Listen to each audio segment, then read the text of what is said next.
everyone, welcome back to the Hazardous Artist Series. We are starting on a new project today, and I'm going to be doing it just a little tad bit differently than my last videos.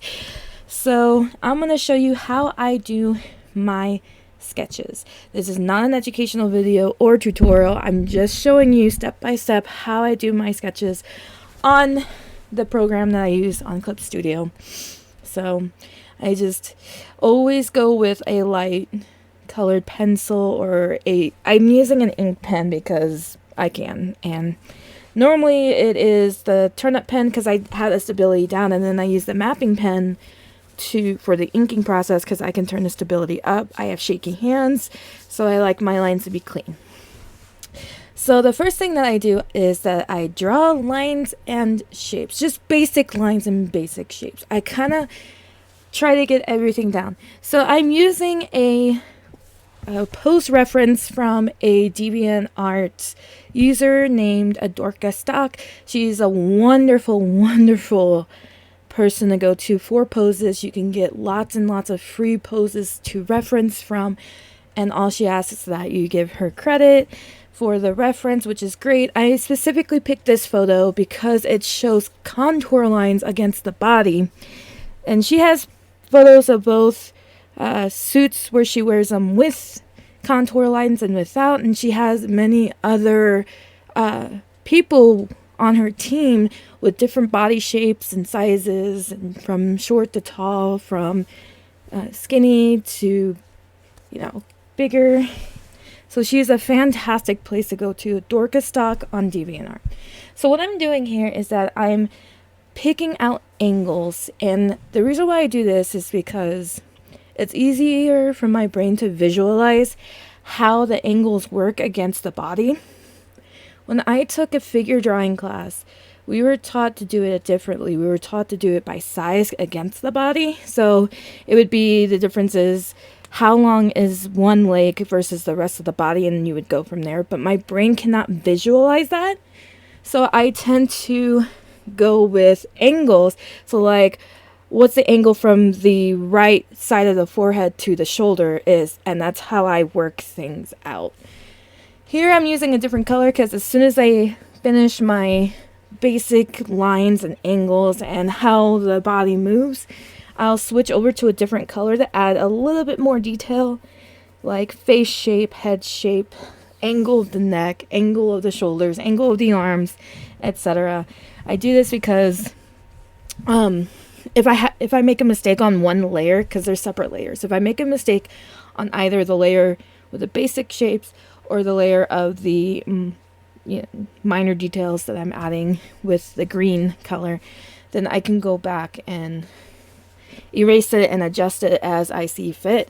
Because anytime I adjust, I use the cutout tool, and then I adjust it based off of that. And if everything's on the same layer, it becomes distorted for me, and then again, my brain would not be able to visualize that. So I'm just continuing on with these minor details, adding faces because I knew I was recording, adding faces when I don't like something, so you know I don't like something. And then I tend to change the opacity on the layers that I'm using, and then switch to a different layer to work out more of the details.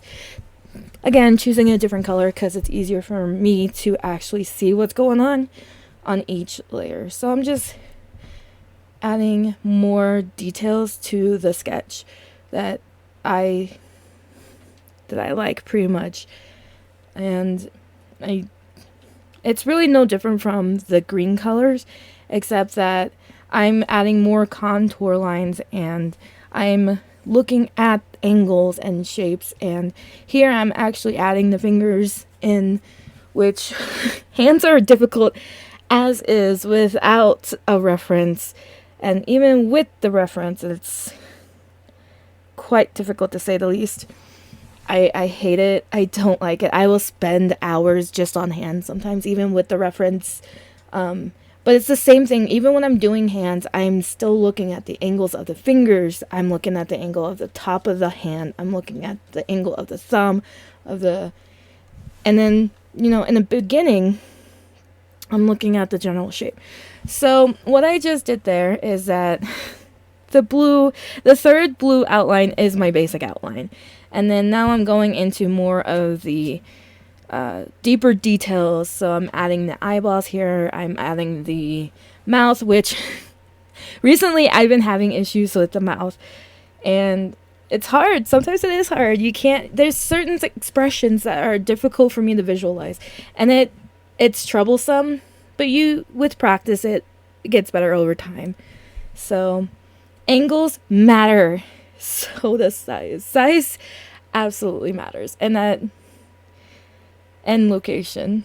And that's more for the reference side of the things when I mean location. So you want to be sure that where you set your hands or your body, the location of it versus the reference doesn't, for me anyway, it doesn't exactly need to be 100% accurate. It just needs to make sense. And so if the character in the reference, her left leg is spread out further than her right leg, and her foot extends farther out than her elbow on her left side.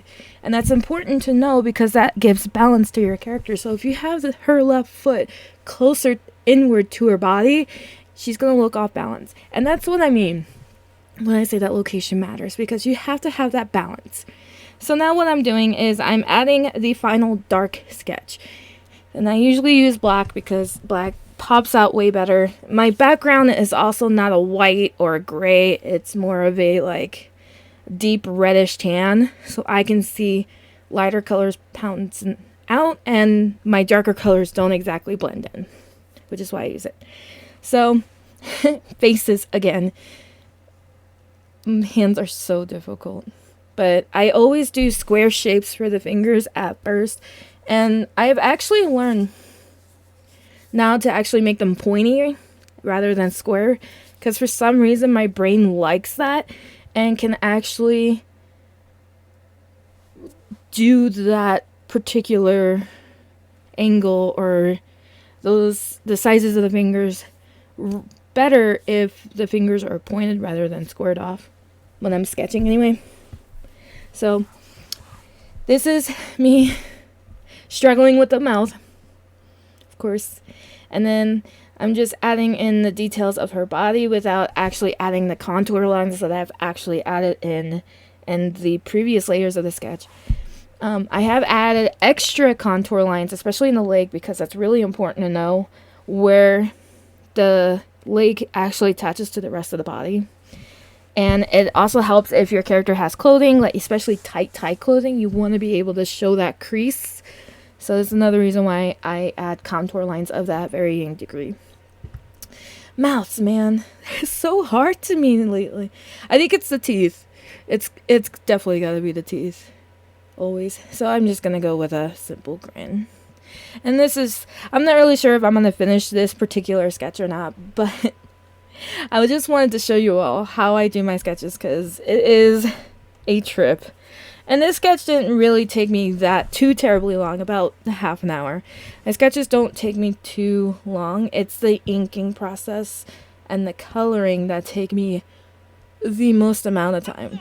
And with the coloring, it's usually the shading and the highlighting that take the longest because I wing it. I never really know where my light source is going to be until after I start coloring everything in, and then I'm like, where am I going to put this light source? So I'm a little weird. I'm not a traditional artist. I do watch tutorials on YouTube about how to do this stuff, but generally I take more of the knowledge that I gained in my figure drawing class and more of tutorials I watched than just everything else. Anyway, so here's the sketch as it is finished. I'm really proud of myself actually for this because I get really nervous when I'm recording off a live thing. This was not live by any means. So thank you so much for joining me on this fantastic journey of how I sketch. Like I said, this is not an educational video, but I'm hoping someone somewhere out there will relate to this, that they have a hard time sometimes with other tutorial videos. They just have to do it with how they feel is right. Because unless you're trying, because there's some artists out there who would love to draw to improve, to be the best that they can be, make everything photorealistic or not photorealistic. You know, you have to come into your own. And sometimes to do that, you have to figure out what you think is right. And most of the time I draw to improve. I want to improve a lot of the anatomy that I use, whether they're human or not human. But I want to draw for fun too. It's a hobby of mine, and it needs to be relaxing for me and not frustrating. And art can be frustrating sometimes, even when I do draw for fun. But in general, I feel like if you use art as a means to work as a career, it just becomes less fun. So I do draw to improve because I always want to improve. But I draw in a way that makes me happy. And I think we all should. So if you're an artist struggling out there, there's no exact right way to do things when you're doing art. And that's okay. Do it at your own pace. Watch tutorials, watch other people, get advice from other artists. It's all okay. Even if you don't take the advice or you don't follow a tutorial, just straight line, do it at your own way. In art, we're here to find our own style, our own niche. So yes. So hopefully I helped somebody out there kind of get a sense of themselves. And if I did help you because you watched this video and you were like, hey, I never thought to do angles like that. Yay! But like I said, not an educational video. This is just how I sketch. And I'm glad you guys can come with me.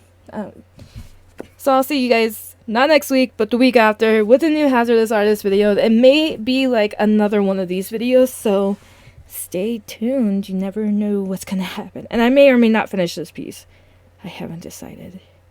But there will definitely be a new piece for the next episode. But until then, dare to create.